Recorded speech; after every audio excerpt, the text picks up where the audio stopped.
पुण्यातल्या विसर्जन मिरवणुकीवरती तोडगा निघालाय। मुरलीधर मोहोळ यांच्या सोबतच्या बैठकीमध्ये हा तोडगा निघालेला आहे। मागच्या वर्षी जसा क्रम होता तो तसाच राहील असं मुरलीधर मोहोळ यांनी स्पष्ट केलंय।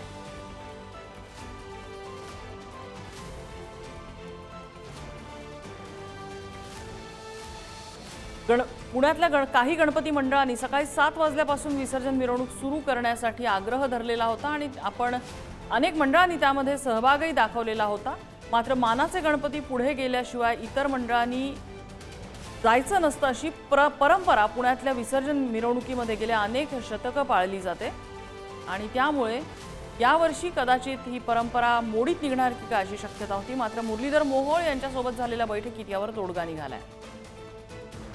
आम्ही सगळे एकत्र बसलो। मी स्वतः गणेश उत्सव मंडळाचा कार्यकर्ता आहे, त्यामुळे आम्ही कार्यकर्ते म्हणून एकत्र बसलो। तर नेता मंत्री काही नव्हतं, आम्ही सगळे कार्यकर्ते म्हणून एकत्र बसलो आणि एकमेकांचं आम्ही एकमेकांनी ऐकलं आणि त्यामुळे आता सकाळी मिरवणूक 10:30च्या ऐवजी 9:30ला निघेल। मानाचे गणपती 9:30ला मिरवणूक सुरू करतील।